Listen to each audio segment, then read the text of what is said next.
Tonight, folks, we're going to be talking about the amazing beverage that has incredible healing potential, and we've been talking about it for a while here in our office. So there's been a lot of different ideas thrown around by patients, and I've gotten everything from green tea to acai berry juice, cherry juice, Mona V.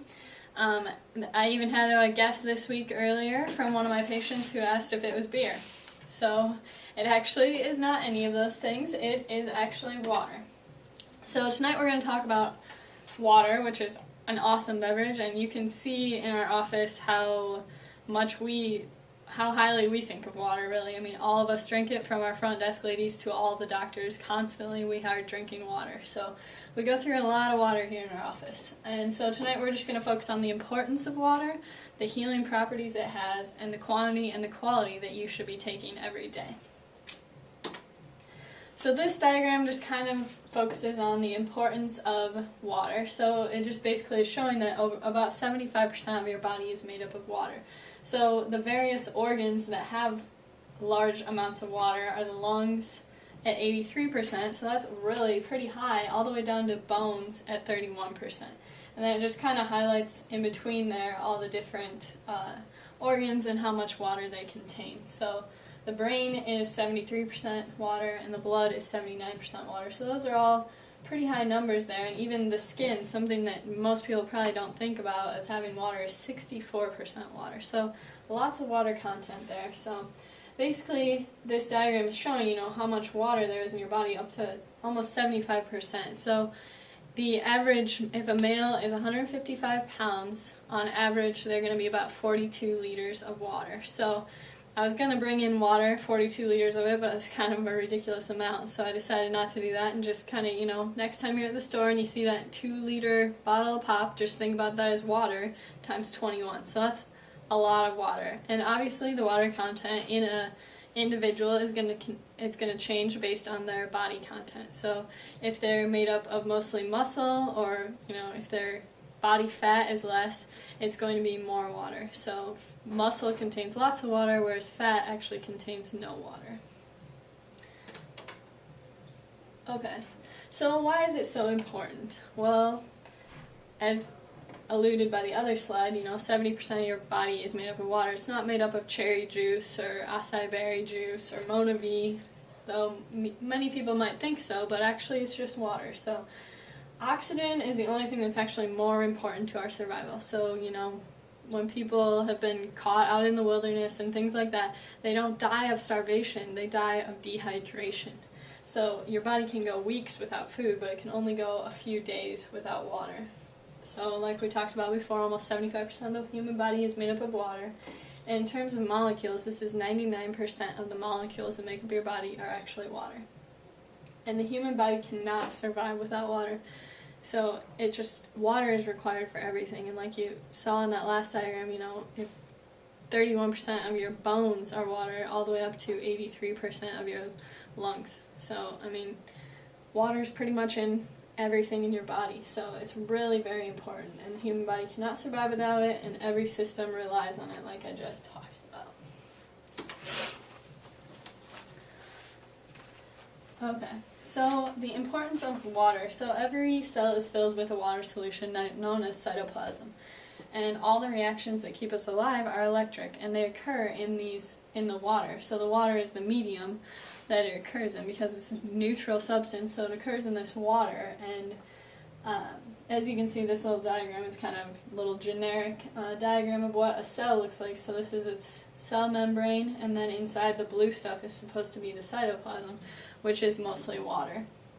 And water actually facilitates a lot of reactions, and even the passage of ions and elements between the cells occurs with the water. Water is required for that. So it's very, very important, even at the very cellular level. I didn't go into huge detail here, but you can see, cytoplasm, cell membranes, all of that. You need water and all of that kind of stuff. So very important. So this diagram, you might not be able to see it too well, but I'll just kind of go over it here. It's just also just reiterating how important water is. So it can do everything from maintaining optimal and stable heating and cooling, keeping your membranes from drying out, I actually just was thinking, wow, I really need a drink of water because my mouth is getting a little dry. So it also facilitates blood flow, cellular respiration, movement, and life itself. It comprises at least 3/4 of the total body mass and substance is water. So that's pretty intense if you think about it. And it supports the efficient removal of toxins and waste from the internal organs. We're going to get into more detail on most of these here in a minute. It maintains optimal digestive function and elimination. It permits the absorption of life-essential nutrition and energy. And it also is a primary conduit for delivering body fluids, even oxygen and nutrients to everything in the body. Oxygen especially, I mean, we just talked about how much of the lungs are comprised of water, so very important in that whole process. And even the blood, that was on that list of how much is contained in water, and I think it's 79%, so very important for that too. And the body can survive for weeks, like we talked about, without food, but only a few days without water. And without water, cells can't grow, reproduce, or survive, and the entire organism will die. So like we talked about a long time ago, I think in one of these Dinner with the Docs, we kind of talked about how your body regenerates itself all the time. Every 120 days you get new red blood cells, so every single organ regenerates itself, reproduces, and it requires water to do this. So if we aren't taking in sufficient amounts of water, that's going to be slowed down, we're going to be less healthy, that's for sure. So the healing properties, so we're going to focus on why water is such a healing substance. It increases the metabolism. So the proteins and enzymes are more efficient in solutions with less viscosity. So instead of the blood being so thick and even the cytoplasm and other things we were talking about, those proteins and enzymes are just less efficient. So those reactions just can't occur as easily.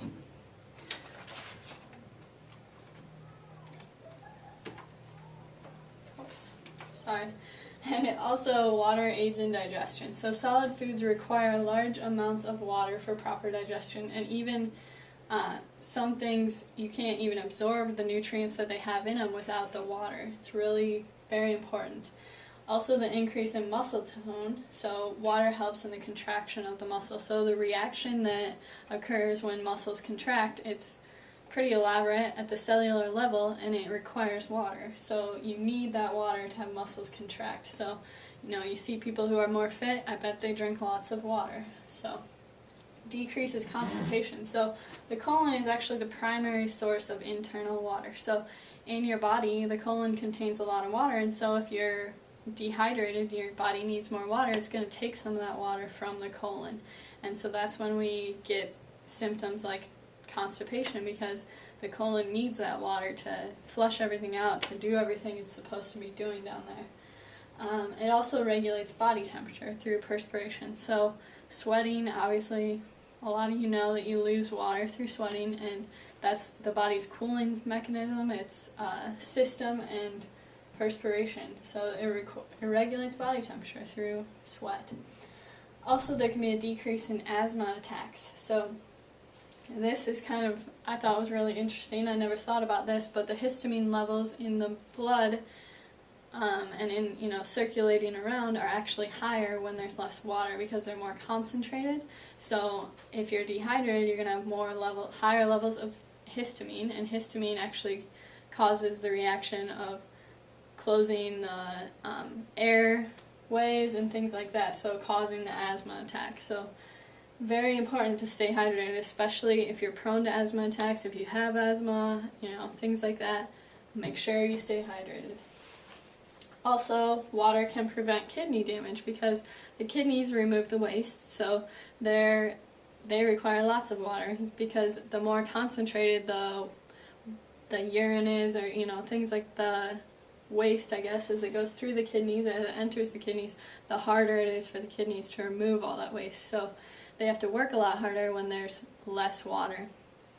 And also those toxins can start to build up, and this causes some kidney damage. Let's see, let me make sure I hit everything there.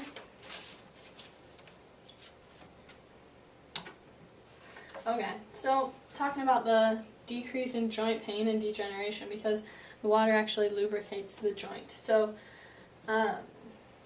cartilage needs water for its job, which is lubricating the joint. And so when the cartilage is well hydrated, the two opposing surfaces move well on each other, and then when it becomes dehydrated, if you're chronically dehydrated, which you don't drink enough water day in and day out, those joints are going to have more friction, and it's going to cause joint deterioration and even pain. So, and then minimizing back pain, the core of the disc. So if you've been a patient in our office, you know where the disc is in the diagram of the anatomy and all of that. And in the middle of the disc is the nucleus pulposus, is what it's called. And it actually contains a lot of water, and it also contains other proteins too, but this is there to bear the weight.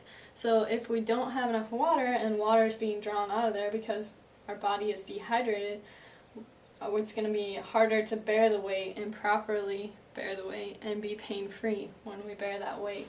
And we all know that the spine and the discs, they carry a lot of our weight, so very important.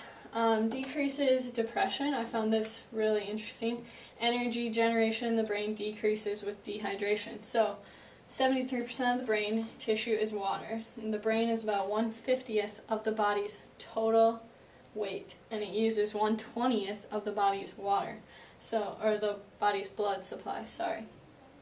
So studies have linked depression and chronic fatigue syndrome to dehydration, because it requires 1/20th of the blood supply, so it needs lots of blood, lots of water up in there. So if you don't have that blood or water, you're going to have issues like depression and energy generation.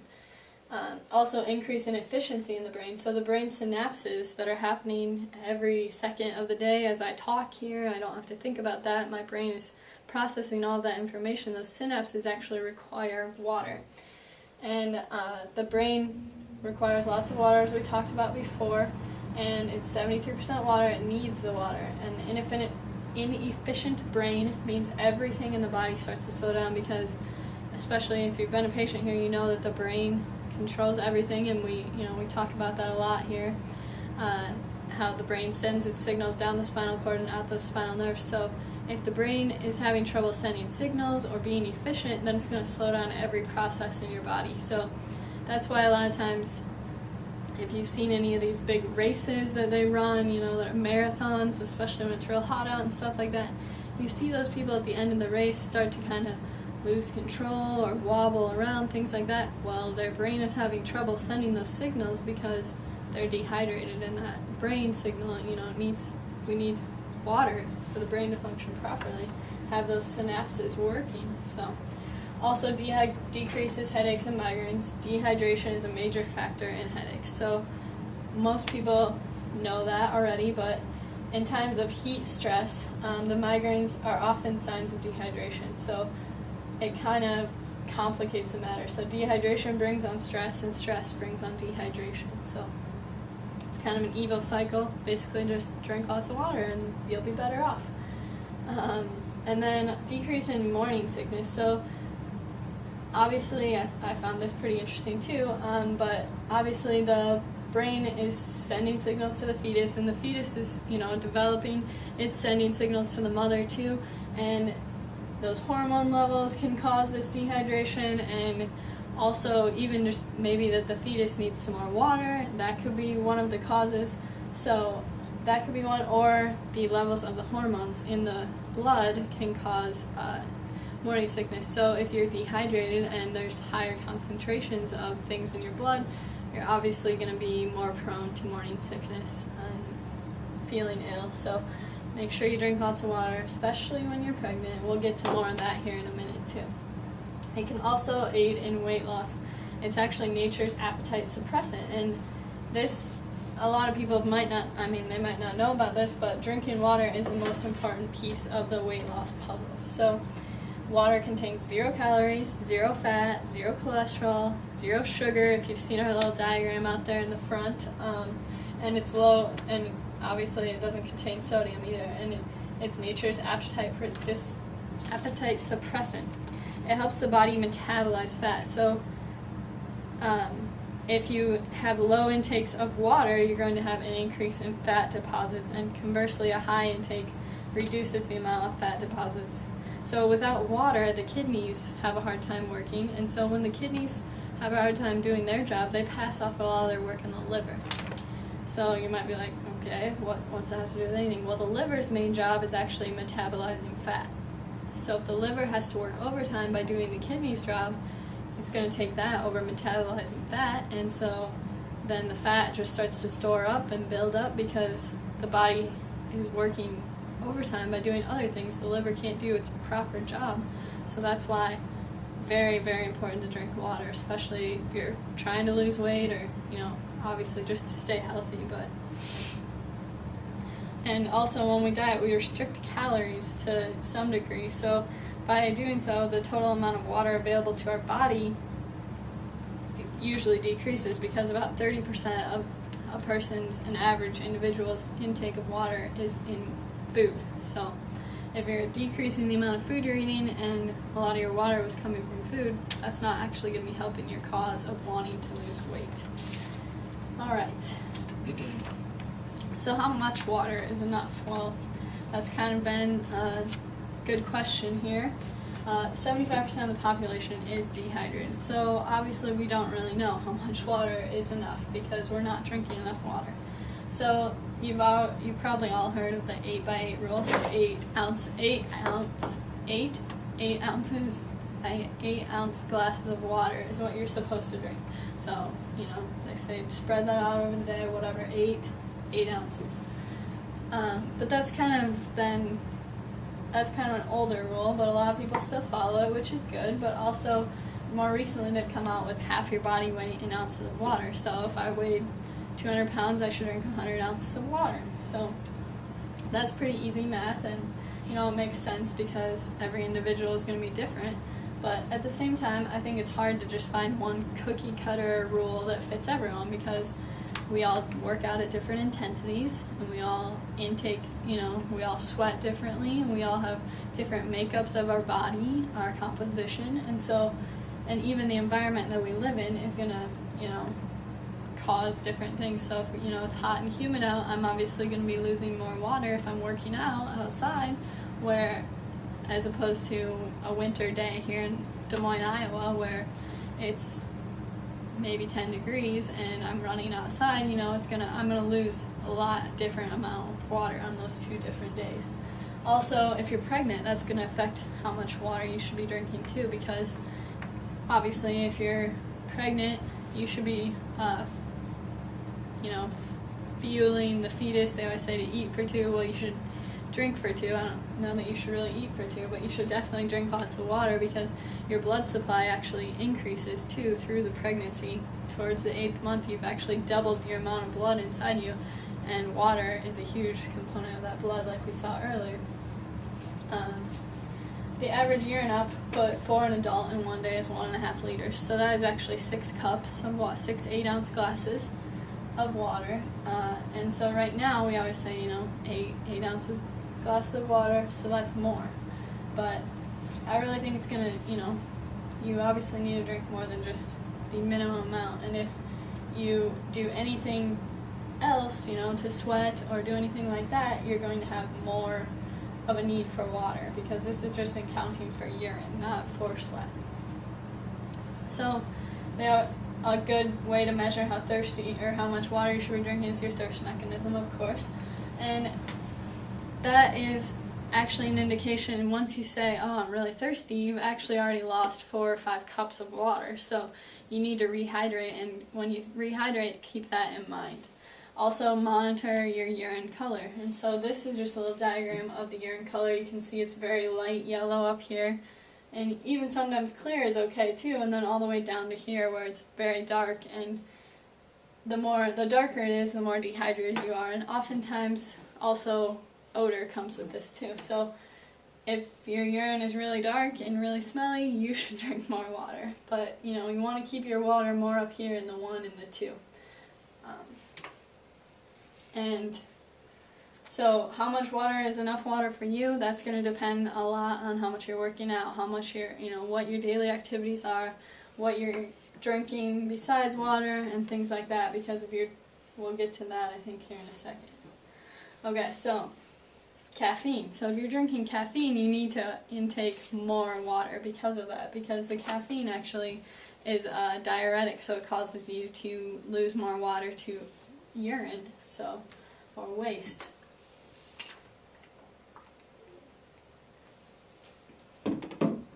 Also, you can drink other things or eat different foods that have water content in them. But juice, I would actually not recommend, just because of the high sugar content. Now, if you're making your own juices at home by using fresh fruits and vegetables, that's going to be a different story because you're not adding any sugar. But I would like to just, if you're worried about not getting enough water in a day, focus on drinking that water and getting that water through water rather than through your food or through your juices. But here are some fruits and vegetables that have a high content of water. I think I wrote down how many ounces or how much they have water. They're at least 80% water. So apples, apricots, blueberries, cantaloupe, cherries, cranberries, grapes, grapefruit, orange, peach, pear, pineapple, plum, raspberries, strawberries, and watermelon. Those are all good fruits that contain at least 80% water. And then as we get down here, broccoli, cabbage, carrots, cauliflower, celery, cucumber, eggplant, lettuce, green peas, peppers, radish, spinach, zucchini, and tomatoes also contain at least 80% water. So those are all good things to be eating too, but if you're really like, I might be dehydrated, I might not be drinking enough water, focus on getting that water from water.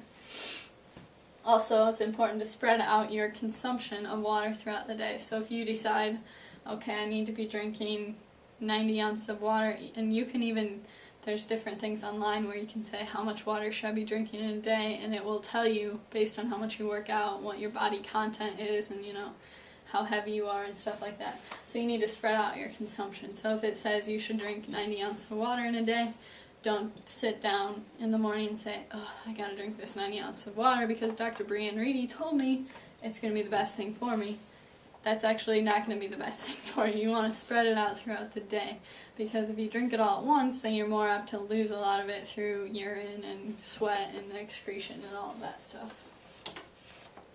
Okay, so the quality. This was the part I found very interesting. So the quality of the water you drink is essential. So you should be getting water, but what kind of water is the best water? So if you know that water is good for you, but you're drinking water with lots of contaminants in it, then what's the point of drinking it? So tap water actually contains contaminants, and they can be associated with different health risks. So when your tap water is regulated by the government, and so when they have to make sure it's clean, and so when they do their cleaning process, they actually add chlorine, and the chlorine makes it cleaner, and it's not actually the healthiest thing to be added, but it's actually the cheapest. So that's why they add chlorine, because it's the cheapest. So that's oftentimes added to your tap water, and chlorine can actually react with organic matter that's found in the water, and it causes disinfection byproducts, or DPBs. And these DPBs can have toxic effects by creating free radicals in your body. So if you're just drinking, going over to the faucet and drinking the water out of there, you can have these DPBs, which create free radicals in your body. And what are free radicals? Well, they're the things that help to cause cancer. So they're the ones that go around and disrupt the cell and tell it to multiply, causing that cancer. So another thing that's often added to the water is fluoride, and it actually has been shown that it doesn't really impact the dental health at all, or not much at all, I found, and I found that pretty interesting because I thought that was the purpose of adding the fluoride to the water. And also fluoride can weaken the bones. And there can be drugs in the water too that can be byproducts of other people's waste that don't get screened out entirely through the tap water cleaning process, or there can be drugs in the water from people, flushing their prescriptions after they've expired, things like that.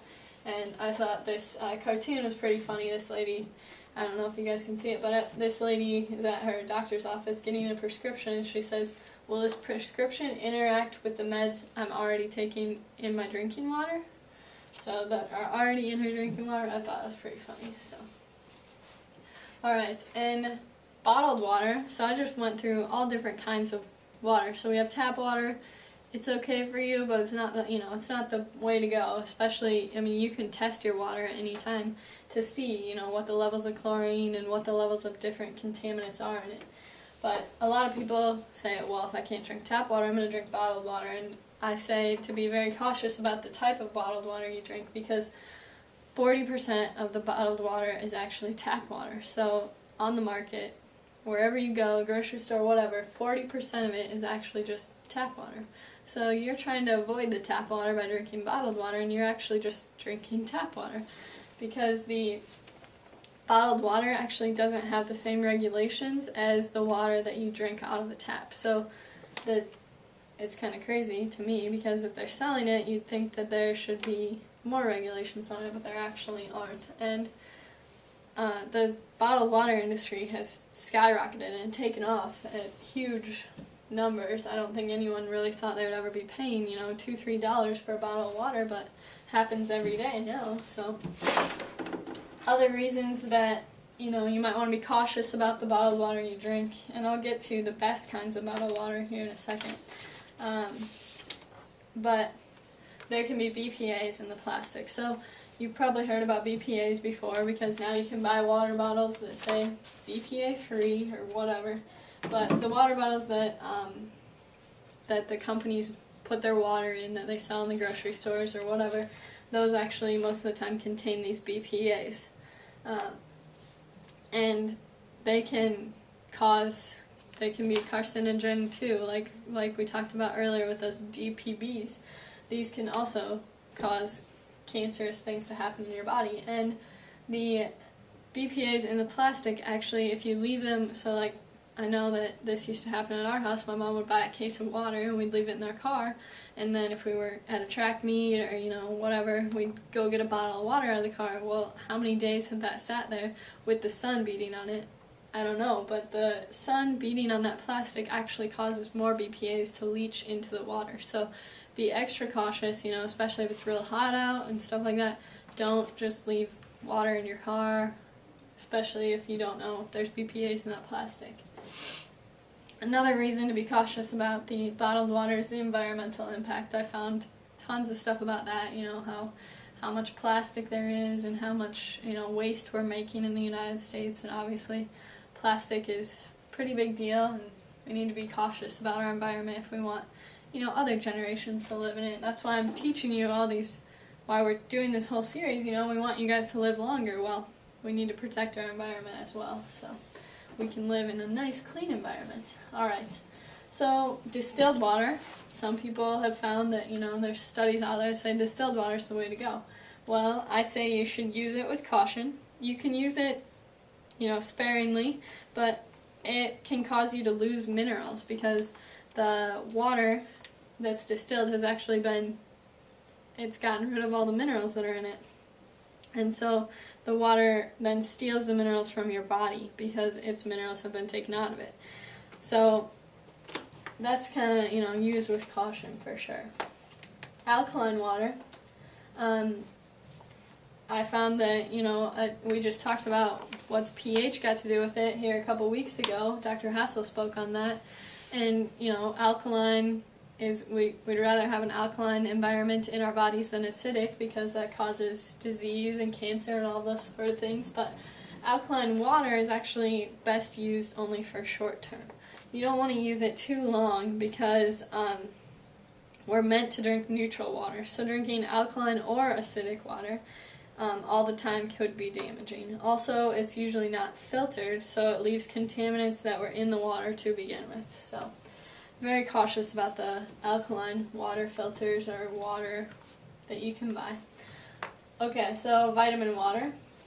If any of you have been in our office recently, you've seen how much sugar is in vitamin water. A whole lot more than there is in regular water, because they add sugar to it. So why does it taste so delicious? Well, they added sugar to it while adding these vitamins. And, I mean, I'm not going to say you should drink anything that they've added a lot of sugar to. So just be cautious, drink sparingly, or not at all. Okay, and then when we get into filters, I found there's a whole ton of different filters out there. You can get the pitcher style filter, so your Brita or your pure water filter. It's actually the least effective and most costly. So even though it only costs you $17 to buy the water bottle with the filter, by the time you divide it out, because you're supposed to replace the filter every so many ounces of water that you put through the filter, it actually costs more than it does to have some of these other filters put in. And it's least effective, so it leaves a lot of the things in there that you're trying to get rid of. But obviously, I'm going to go through all these filters, and if you're like, really, I can't do any of these other filters because I live in an apartment and I can't have a reverse osmosis filter installed to my water system or whatever, if you're filtering your water with a pitcher, that's going to be better than not filtering your tap water at all. So then we get to reverse osmosis filter. The reverse osmosis filter removes natural minerals too. So it does a good job of removing toxins, but it also removes some of these natural minerals. And the maintenance of a reverse osmosis filter is tough because it has to be cleaned often to prevent bacteria from growing and living within the water reservoir. So reverse osmosis is probably one of the best options that I have up here, but it needs to be used with caution or someone who can maintain it well, just to protect that. Ion exchange filters, they remove dissolved salts in the water, and that's what they're designed to do. But it also removes some of the calcium, and the system actually softens the water or exchanges natural forming minerals in the water with its own ions, thereby neutralizing their harmful effect of creating scale buildup. So the ion exchange system was originally used in boilers and other industrial situations before it became popular in purifying water for drinking. And it usually combines the system with carbon for greater effectiveness. So the ion exchange system is good. I think it's pretty expensive, but I'm not 100% sure on that. And then we're going to get to distillation filters. So distilling the water. And when we talked about, distilling the water, distilled water before, you want to kind of use it with caution because it removes those minerals. So then it's going to be taking minerals from your body. And it is 99.9% contaminant free. So that's awesome about that. But the distillation is a simple process of boiling the water to create steam. The steam cools and condenses to form a mineral-free water droplet, which are deposited in the container. When the container with carbon, the result is typically 99.9% contaminant free. Like reverse osmosis, all healthy minerals are removed. So it removes all the minerals like we just talked about earlier, and so it's going to have some detrimental effects to you too if you're drinking it all the time. Carbon filters are most commonly on your countertop, so when people have their water and they also have their faucet that they wash their dishes with, and then they have a water fountain next to it, that is typically carbon, and it removes the organic chemicals, pesticides, and industrial chemicals. The water channels through the carbon, so that's how it works. Its granular activated carbon is recognized by the EPA as the best available technology for removal of organic chemicals like herbicides, pesticides, and industrial chemicals.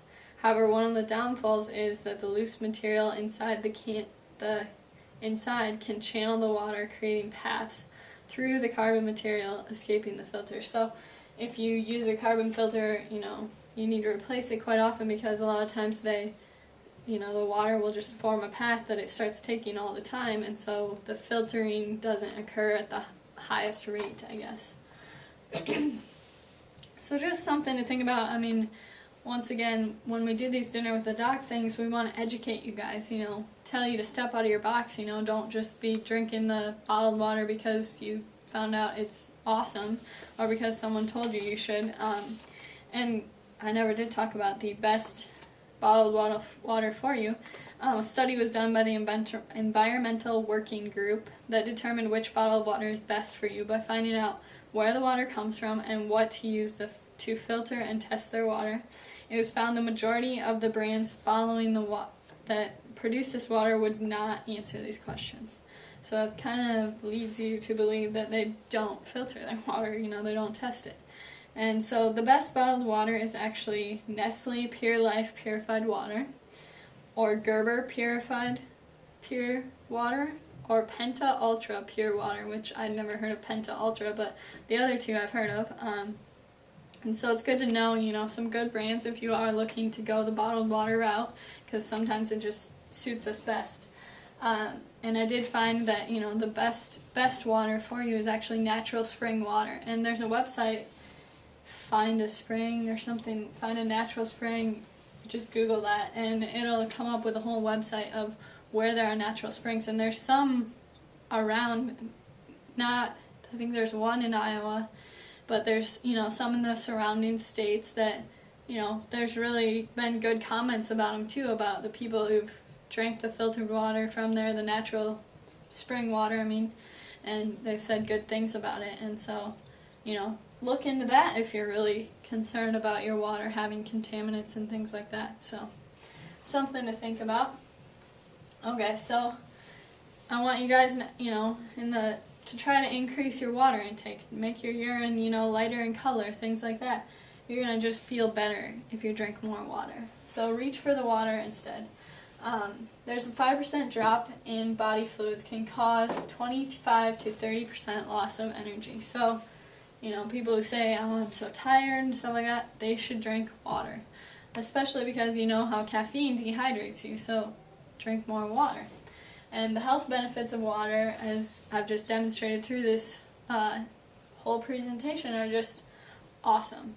So, 75% of your body is water. It's not cherry juice. It's not Mona V. It's not 75% beer, although some of you might think it is. It's actually water. So, replenish that water supply. Keep it, keep yourself hydrated, because you're going to feel a whole ton better if you do.